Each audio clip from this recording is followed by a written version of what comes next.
Assassinate Radio. This is the weekly music podcast where every week we get into our fearless beer review. We get into the vinyl stuff we picked up, stuff we've been listening to. Jeff's Record Store, Desert Grooves Records, huge shout out. And then we wrap it up with some new music and other happenings in the music world. I also saw AFI last night, so I want to talk about that. Ooh. But yeah, my name is Tyler. Way out there hundreds of miles away is Jeff. While you're listening, go to Spotify, Apple Podcasts. Give us 5 stars. If you're watching on YouTube, smash that subscribe button. That's all I have for the boring intro. Let's get into this fearless beer review. What do we got today, Jeff? Go. I have this. I have a coffee Kolsch. Coffee Kolsch. There we go. From Huss Brewing Company. They're local. They're out here in Arizona. Nice. And I've had this before. I don't know if I've had this on the pod, but I had this at a spot that was called Ground Control. I don't know if I ever took you to Ground. No, it wasn't called Ground Control. It's called The Grid and Growlers. Yes, been to the Grid. Ground Control is in Portland. Ground Control is in Portland. Yeah. The Grid and Growlers is like Ground Control, just way more run down. Yeah, we've been there a few times.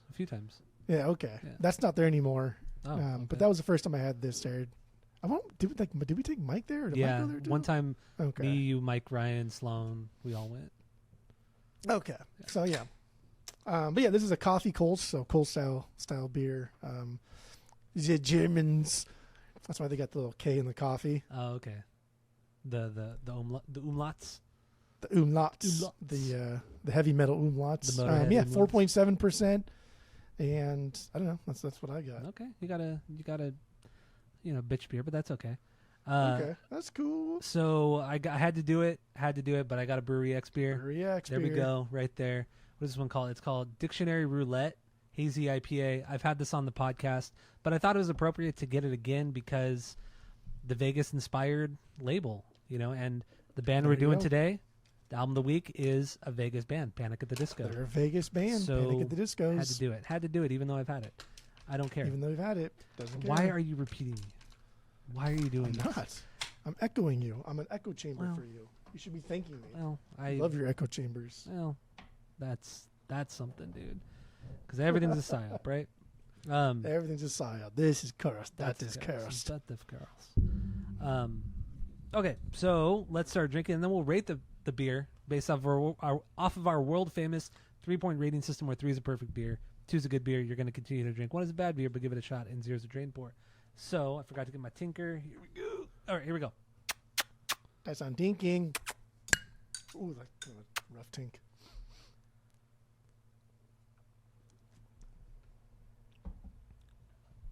Fuck, that's good.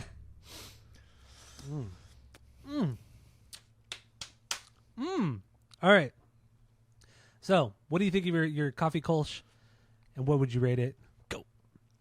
This is solid. I always forget about this just because it's local and the local breweries out here is pretty much dominated by like Wren House, and there's a couple like Pedal House and Santan, but everything else is really like small, right? So we don't have like a lot of local beers that are on like top shelf at supermarkets or whatever. It's like a craft section, and even in that craft section, they'll still put Blue Moon, they'll still put other shit out there. So Arizona definitely is. I don't want to say they're lagging in like the craft beer market because I think California is probably oversaturated, and that's why a lot of breweries are closing. But this is something I forget about until someone buys like a 6-pack. I'm like, oh fuck yeah! But yeah, everything you want from a Kolsch, right? Fucking just bready malt sweetness, deliciousness. It's light, it's dry, and at the very end, you just get like an intense flavor of coffee. Wow. Okay. And that's good. Yeah, if you're into it, yeah, that's cool. Everybody should be into. I wonder where they source their coffee from. I'm gonna look it up. Peru. I looked it up. Is it really Peru? No. Why would I look that up? Because there's like a local like coffee spot here. Like there's Sagebreast next to my work, which the guy like knows his fucking coffee more than anyone I've ever met. This dude that owns Sagebreast, he actually goes. He owns part stake in like a plantation in Dominican Republic or like I don't know where the fuck he owns, but he goes there and he physically like inspects the coffee stuff, like the beans. Yeah. And so like he has like a stake in the game. He's got skin in the game, and it is cool. And his coffee is very, very expensive. And he says, and I believe him just because I don't. Why would he lie to me? But he says it's because they actually pay their plantation workers like a fucking livable wage. And so like at the grocery store, like a bag of Starbucks is like $8, right? Like his are like $35. Whoa, that's a massive difference. Yeah, but it's because it's sourced directly, and he has a hand in like every step of the way from like the planting to the roasting to the selling. I think that's rad. That is really cool to be that hands on. But is the coffee that much better? That's something to be, I don't know, to be fussed upon. I don't know. I don't think I don't know much about coffee to where like a blind taste test, right? If you gave me 1 cup of like milk and then 99 cups of like orange soda, like could I tell the difference? Like of course. I don't give me 1,000,000 cups of orange soda and one of them was milk, I'll nail it, right? Right? Could you? Could you? Of course. That's Okay. Now if I gave you 1 cup of like, sagebrush roasted perfect coffee and 99 cups of Starbucks, could you tell the difference? no. Like, fuck no. Of course not. It's like there's a degree to where you can tell the difference. The degree there in the coffee is like, I don't know. If you gave me 2 cups, like maybe, but like the more there, like the more cups there are, the more like sample material there is, the less likely I'm able to tell. Yeah. So I don't know. But again, going back to like the milk and the orange soda, you give me 1,000,000,000, I can tell you the difference. There are certain distinct taste characteristics you can tell. Well, duh. Yeah. No, not duh at all. Duh. No, not duh at all. No, not duh at all. Okay. You're probably the type of person that's like, I could tell the difference between Miller Lite, Bud Light, and Coors Light. Absolutely, 100%. And then we do a blind taste test and you fucking fail miserably. that. Bullshit. Yeah. Bullshit. I have done We that. did it out here. Nobody got even 50%. Only one person got 50%. I got them all right. I guessed. Did you do it with us? No, not out there. It was only that one time when you lived out here in California. Yeah, we did it out here. It was Nick Ruley, Renee, me, Sloan, and then Phil, our neighbor, Dave, our neighbor, Elizabeth. Everyone did it. Only one person got 50. No one else even got 50. Guess who the one person that got 50 was? Borley. Matt Sloan, baby. What? No one even got 50%. I No could one- do that. I could tell the difference. No, you could not. Mm-hmm. Would you like to make a wager? Yeah, let's do it. Okay, we'll make a wager. $5. I'll bet you anything. Anything you bet me, I'll $5. No, money's dumb. Money's boring. Unless the money's like a consequential amount, money's worthless. It's stupid. $5. Who gives a fuck? Well, I'm not going to trade you my records. I'm not going to do that. How about if you can't tell 100% of them, I don't make the rules, goes on the no list. And if I do guess all 3 of them correctly, I get your Toy Patch Deluxe. Okay. All right. Deal. No fucking way you're going to get it. But yeah, I'll make that deal. Absolutely. That's called odds, right? Because That is. the odds are clearly stacked against you. So I'll give you that. I will give you that. You would even if I won, you would never give me your Toy Patch Deluxe. I would have to. No, I would have to. I don't think you would. I would have to. But anyway, what did you rate your Kolsch? That was quite the tangent, quite the road we went down. Quite the road we went down. Out of 3. 2.76. That's a high bitch. Why is this fucking house fan turning on? Oy vey. All right. It's an old house. It's settling. It's settling, yes. All right, so my my dictionary roulette hazy IPA 7.4%. Yeah, 7.4% from Brewery X. This is solid. I've had it plenty of times before. I've had it at the brewery. I've had it in cans. It's fucking great all around. Really, really solid hazy IPA. I dig it. I'll give this 2.8. 2.8 out of 3. There you go. Look at that. Very good. You know what's cool is on the Husk Brewing, it doesn't say what kind of coffee beans are sourced or where they're sourced from or what kind they are. But on their website, if you click on their beers, you can actually leave a review on their website about their beers and they kind of like comment back and forth. That's kind of neat. I've never seen that for a brewery. Yeah, never seen that for a brewery. And that's cool. Like keep it all in house, right? Like you don't have to compete with Untapped, but you can offer something similar to Untapped through your own website. Drive that traffic. Very demure. That's smart. But I could also see why businesses don't want to do that because then they don't want a bunch of people to shit all over their beer. Just delete them. It's true. I mean, yeah. No, that's true. Just delete them. That's a good point. Just delete them. All right. So let's move on to the vinyl stuff we picked up, stuff we've been listening to. I didn't clap at all.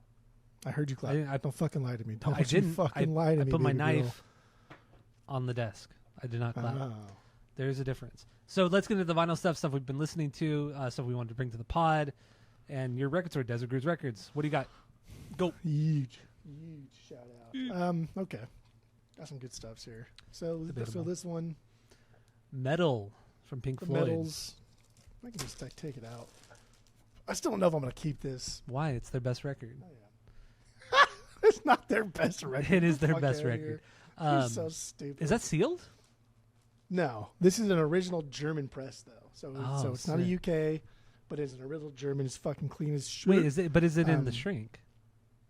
No, it's just super fucking shiny. Oh, okay. Because the UK laminate fucking, or like the European laminate covers, Yeah, how yeah. they're textured all differently. And then they're It's not usually like normal. thinner, right? Yeah. But it's an original German press. I brought it home. I just don't know if I want to keep it. Oh, I don't it's know so how much good. Pink Floyd I absolutely need. I don't know. You got to keep it. I got the OG. Skip's got the OG. Friend of the pod, Skip's got the OG. Do you have an OG UK press?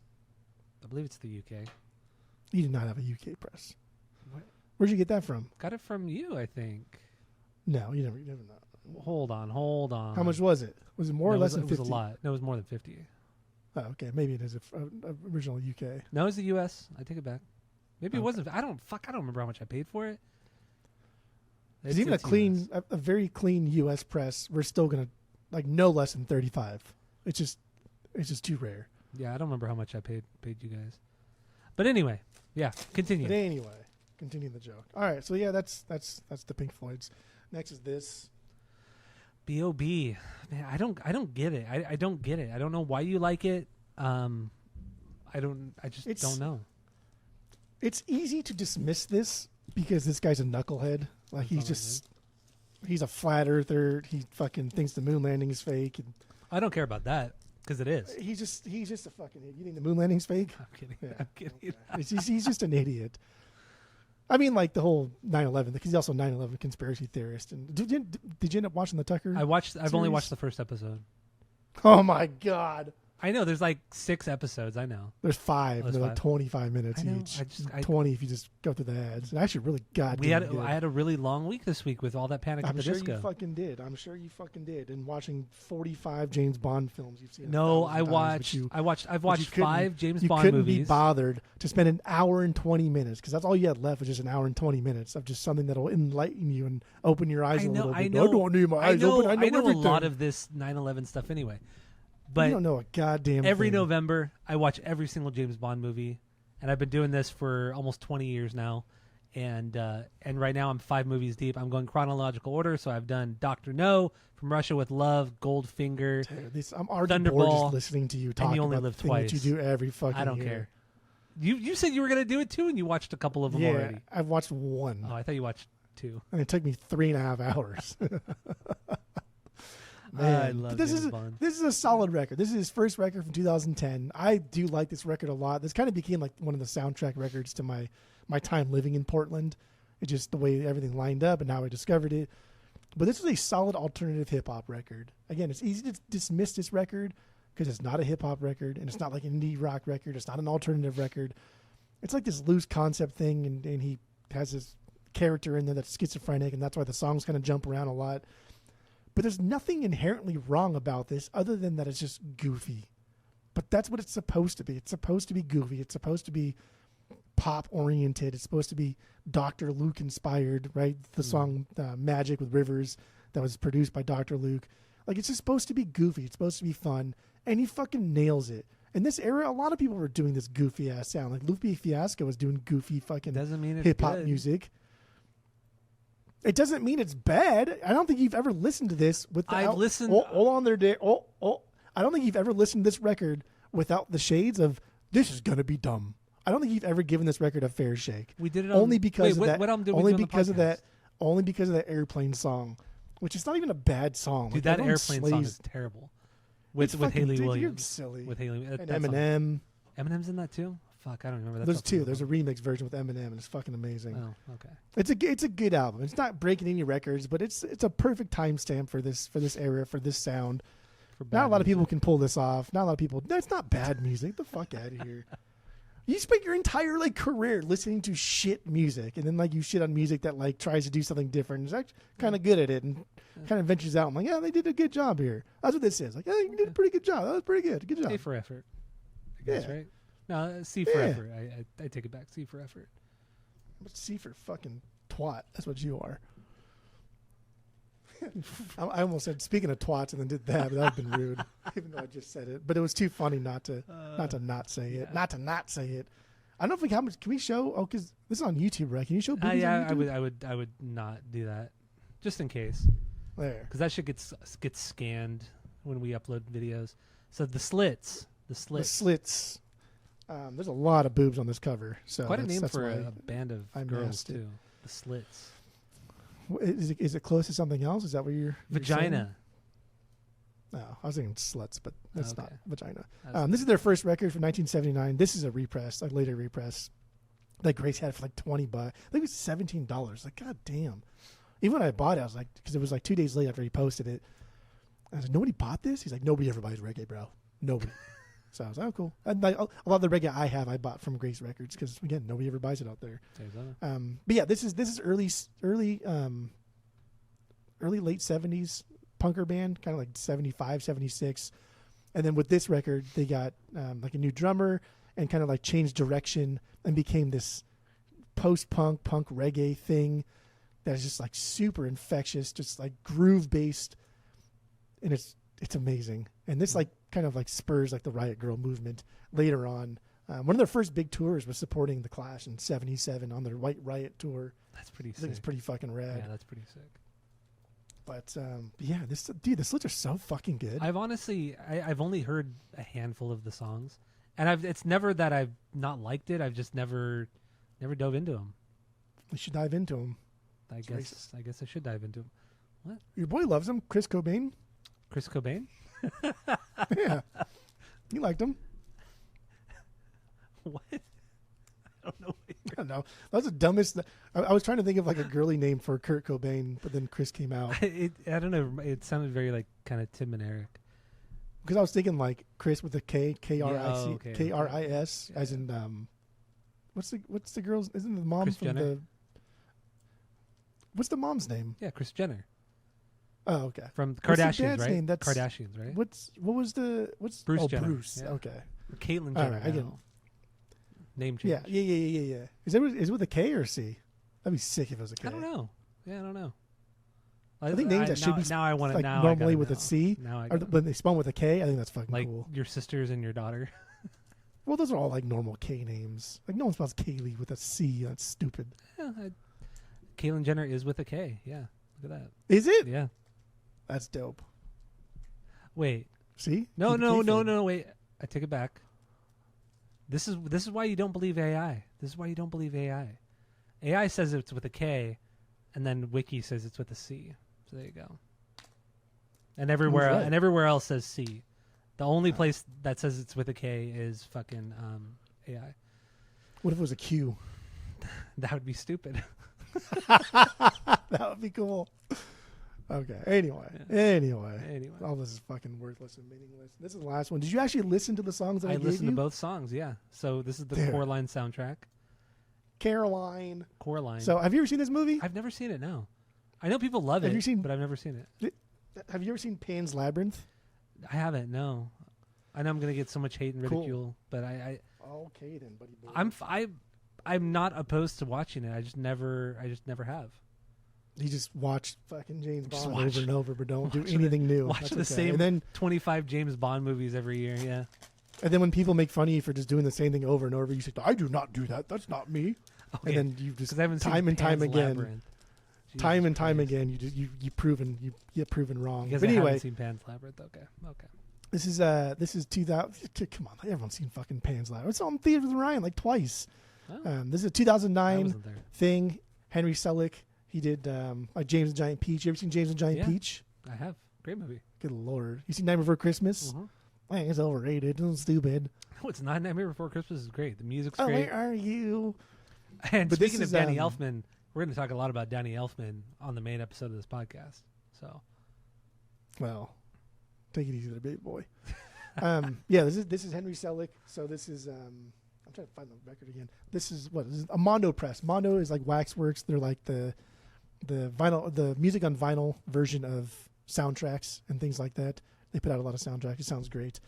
But the song I made you listen to was the singer from They Might Be Giants. He wrote that song for the movie. And the movie's essentially just about like a girl who has problems and then escapes into a different world. That's like the overall nutshell, which is very, very similar to Pan's Labyrinth. But it's dark. It's fucking cool looking. It just looks like beautiful. It's amazing. And I love this movie. And I don't own a lot of soundtracks. I think this is the second actual soundtrack, like score, that I owned. I don't want to like music from the movie, right? Like Stand By Me, I have that one, and then Wedding Singer, I have those ones. Romeo Night Before Christmas, I have that. Romeo and Juliet's, I have that. Actually, but this is the second I don't have score that I have. I need to get that. Surprisingly, we don't have any in stock right now. Usually we have like fucking 6 going into like the holiday season. We don't have any. Well, if you get any between now and when I'm out there, hold on to one. Because I don't hold have on that. to one. I don't have that. Hold on to one for you. There you go. But this is good, man. What do you think about the song, though? No, I thought there's they were two really parts cool. to that thing. The first one was a score, right? And the second one was an actual song. But the first one was like 28 seconds. It wasn't like a song. The second one was 28 seconds. Was it? Oh, whatever. Yeah. One of them was like 2.5 minutes. The singing one, the singing one was 28 seconds, and that's just like Father of Coraline. God damn, dude, this movie's so good, and the music's so fucking good. It's just dark, but still kind of like catchy and almost like poppy and upbeat, but then it'll just transition and get really dark and nasty and ugh. It's a good movie. You should watch it. Yeah, I'm down. You should put down your fucking James Bond for 2 seconds. Hey, oh. Man, the more I watch James Bond, the dumber this shit gets. Dude, it's so dumb. It's so dumb, but it's so just not much even fun. like good. Like not even good. Dude, it's just so much fun. It's so campy. It's so dumb, over the top. Love it. And the more I think too, just like Idris Elba. Mm-hmm. God damn, Idris Elba. Eldris He would have been a dope James Bond. Like give him like Yeah. 5 years ago, like 10 years ago.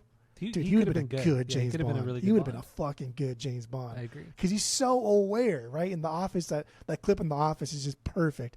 I am aware of the effect I have on women. That is fucking James Bond. That is James Bond, yes. 100%. And he's British. Man. And he's British.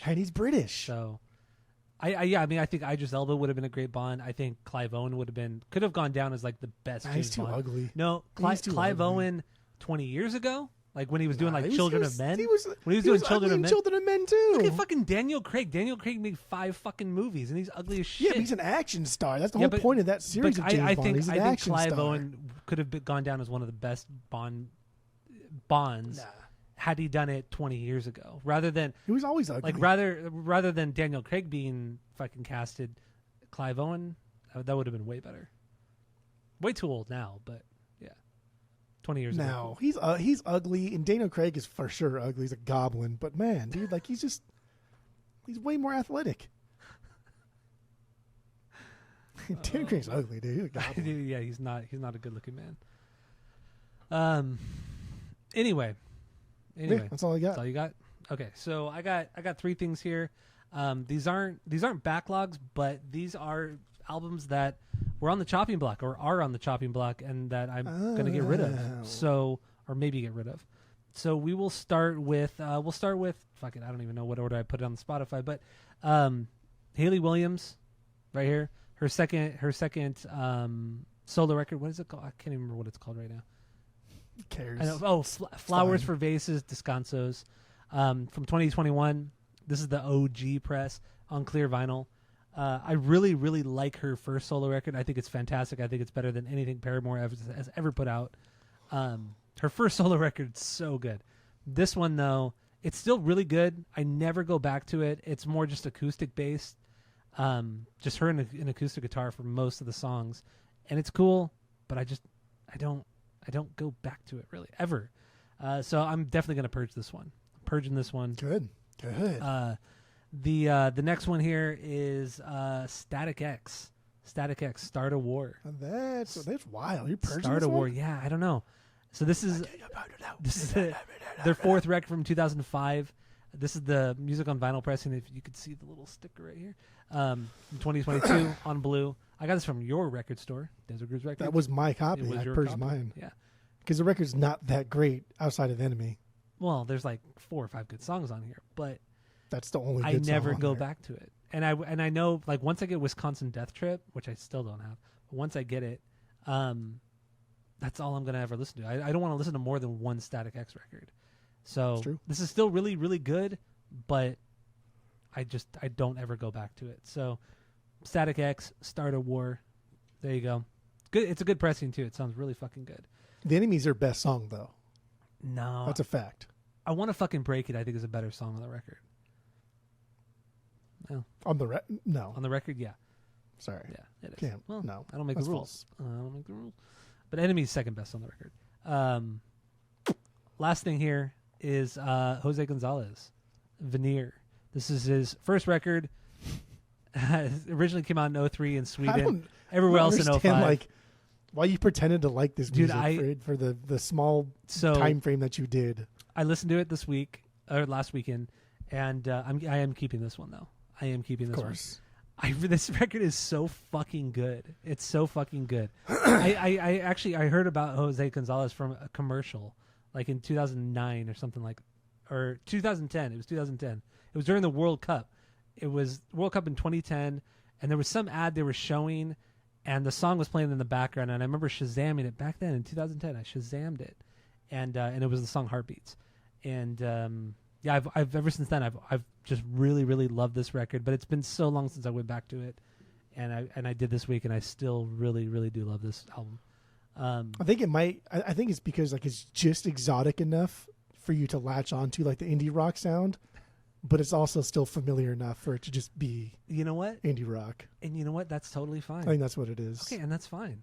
And that's but then you fine. can come over here and be like, the Strokes are stupid. Strokes are Arctic boring. Monkeys are stupid. But Jose Gonzalez, And there's fucking just something guy. about his voice. There's just something about his voice that just intrigues me. I don't know. I love it.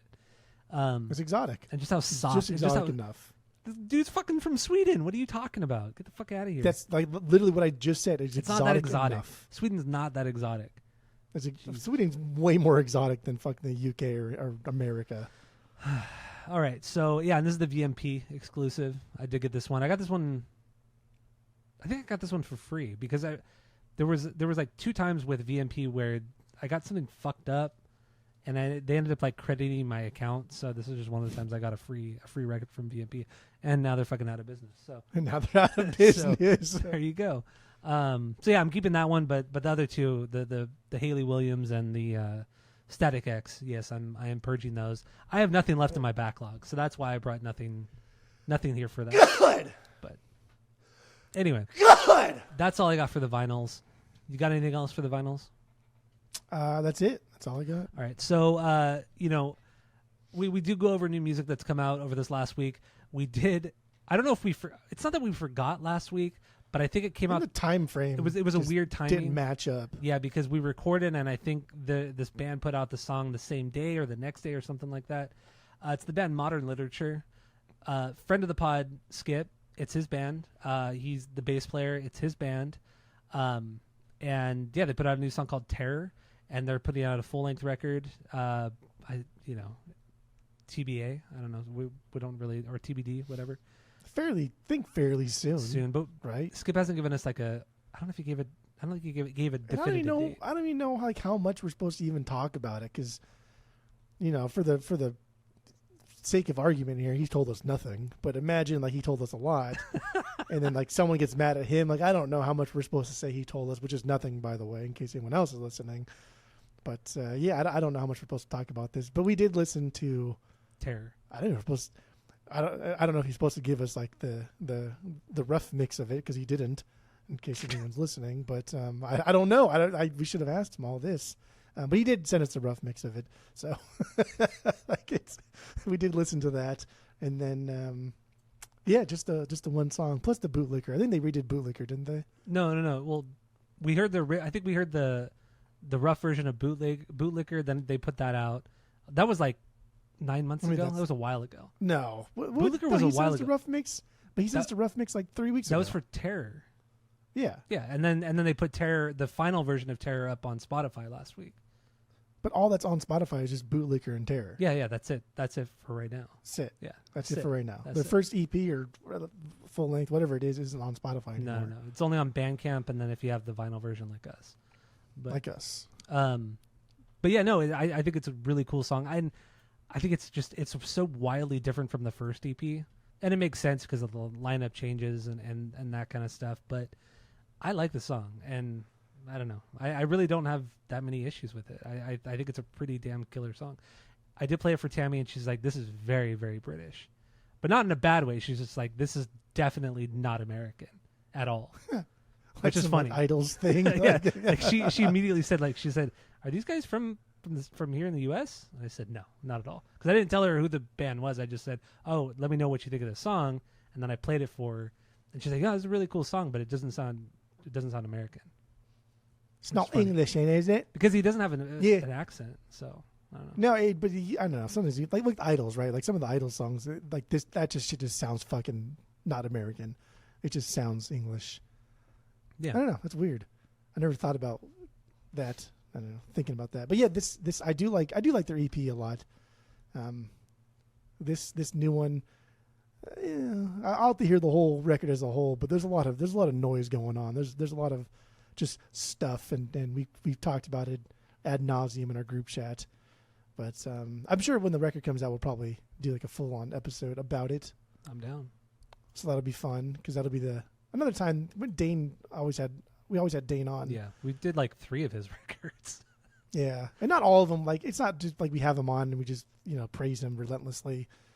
And we don't really shit on him. We don't shit on smaller artists the way we shit on bigger artists. Yeah, that's true. And as you shouldn't. But you should still shit on any artist if it's not good. But you shouldn't. There's degrees of shit. We've always, right? But even with the stuff with Dane that we weren't really super into, we were respectful about our criticisms. We said, well, we didn't really like this, and this is the reason why we weren't into it, or I wasn't into this. Like we were more respectful. That's fair. Smaller artists, you shouldn't dump on them the same as you would like Taylor Swift because they don't, they're not making any money off of it really. So don't go easy. Just go easy.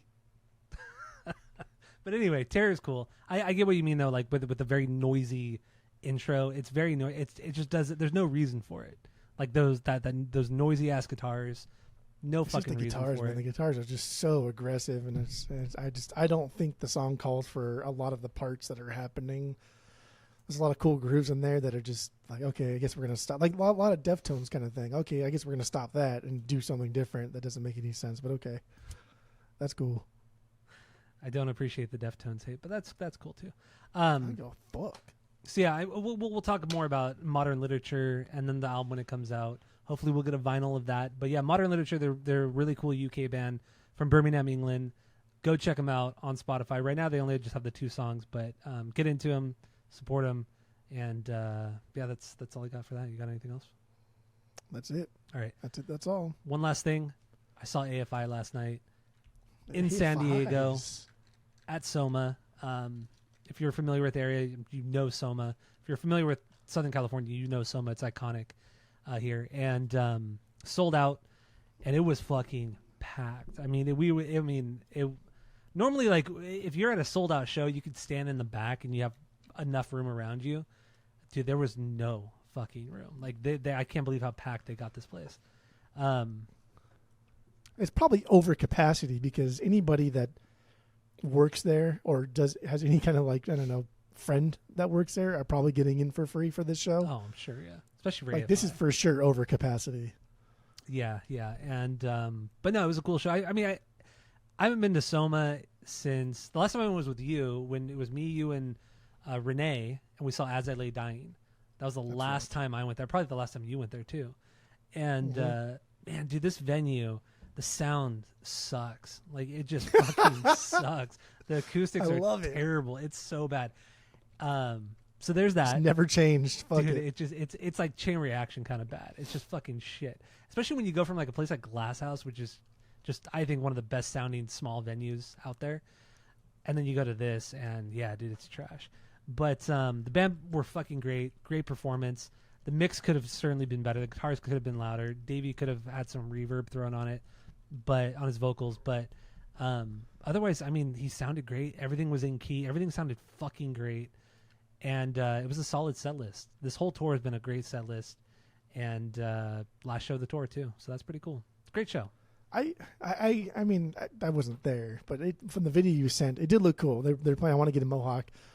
And they're moving around. And, you know, Davey doesn't sound like the way he used to. But he did it well enough to where it was kind of like, okay, I get that you can't sound the way you were when you're 18 years old. Yeah. But you still sound like you're not trying to be 18. You just sound like an adult singing the songs that you made when you were 18. And that was cool. Just an older version of it. I wish they didn't end on Silver and Cold, though, man. I know, right? That is such fuck on, dude. That's a bitch move. It really is. It's such like a dumb ending to a Just swap the two. End on Days of the Phoenix. Yeah, I know. Because, they did the whole, they left the stage, they did, and then they came back out for the encore. And yeah, it was Days of the Phoenix, which fucking the crowd went fucking nuts for. They went crazy for Silver and Cold too, but I mean, Days of the Phoenix, you can't fuck with that song, and they really should have. Honestly should have ended it with Totally Mortal. That's how they should have ended it, because that's how they ended it. That's crazy. The night before in Oakland, because they played Oakland the night before. But yeah, otherwise though, like obviously, yeah, like the set changing every day is a cool thing, so you never know what you're going to get. Mm-hmm. But I do wish you got to see Total Immortal. Man, like, I know it's my. It's favorite cool. Song Boy Destroys the World was there, but like, come on, man, just ending on Silver and Gold is gross. I don't like that. I know. I was like at all. But it was cool. They did start with Strength Through Wounding, because that's honestly the best opener they have, hands down, the best opener. I mean, that's made to be an opener. Yeah, it introduces Black Sails in the Sunset. But no, it was a killer set list. They played 4 songs, I think, from the new record, and then everything else was really just from almost every other record. They didn't play anything from Very Proud of Ya.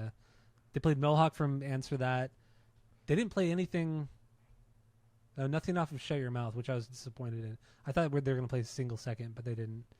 Nothing from Crash Love. Nothing. No, they did. They played In Transmission.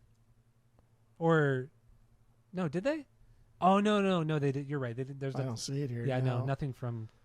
Not that I would know if that song was, or you said, oh, this played this song. I wouldn't know that's from Crash Love anyway. Veronica Sawyer Smokes. No. Or Beautiful Thieves. No, they didn't do any of those songs.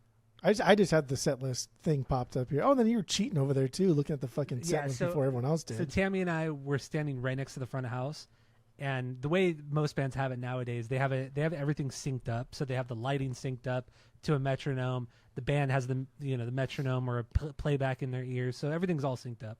And on one of the computers at the front of house, had the whole set list. So had the whole set list and when all the lighting changes were going to happen. So everybody was like taking pictures. Everybody around us was taking pictures of it and zooming in on their phone to see what the set list was. And so yeah, no, that was cool. I will say, like, I don't know, like if I knew Silver and Cold was a closer, I'd probably just take off. Well, I didn't know. So the way, because they played like 14 songs or something like that, and when I first took the picture, it was only the first 9 songs. I think it was the first 9 songs or 10 songs. So I didn't know what it was going to be at the end, so I had no idea. Because I wanted it to be a complete surprise at the end. Hoping, fingers crossed, that it was Totally Mortal, but it wasn't. But otherwise, no, it was cool. God. It was a great show. I mean, they sounded great. And another thing, too, we talked about this when we saw Primus. It was quiet. Like, no earplugs required. That's weird. I literally saw people taking earplugs out of their ears. Really? Yeah. I saw multiple people take earplugs out because it was not like my ears weren't ringing when I left the venue either. It was not blown out. And I wonder if that's just like an old guy who's in the band thing now, because they're all old. Possibly, yeah. And their ears have got to be fucked, right? So now they're trying to like tone it back a little bit. Same with Primus. Yeah. But when we saw In Red Law, I remember my ears were ringing when we left that. Yeah, that was loud as fuck. That was really fucking loud.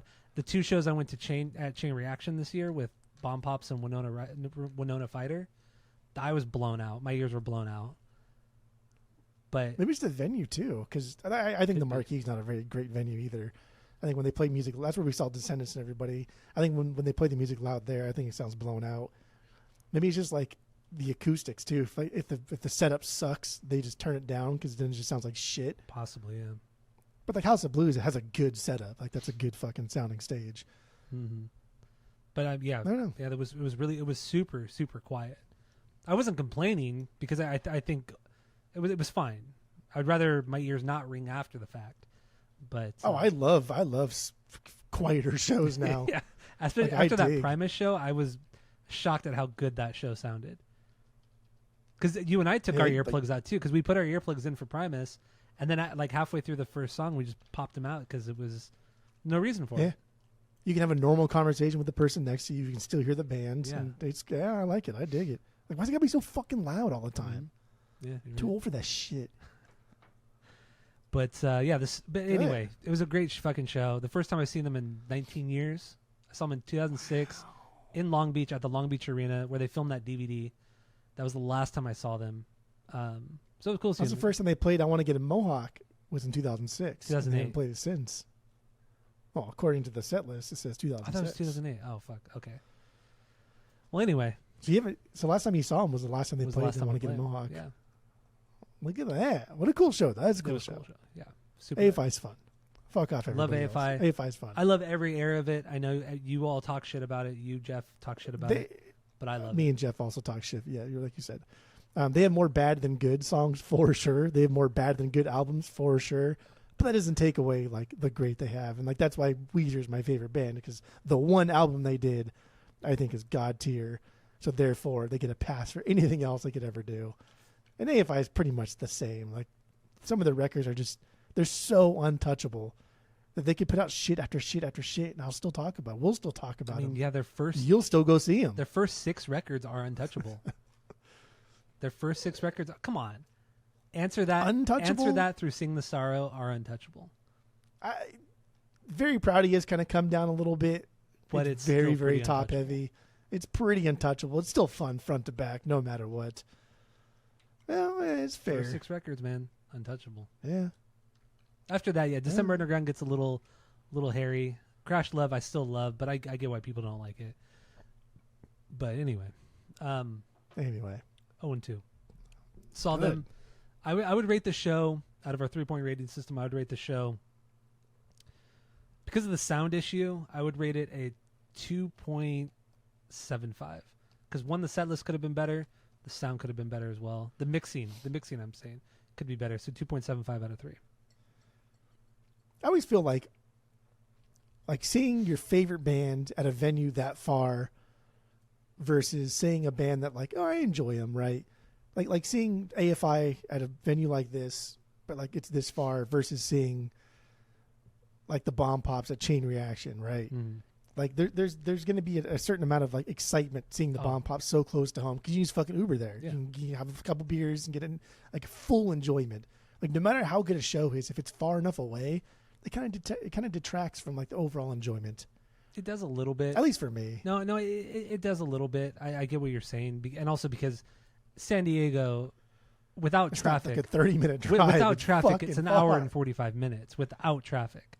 So yeah, it's a rough drive, but whatever. I really actually I don't mind driving, so I don't really care that much.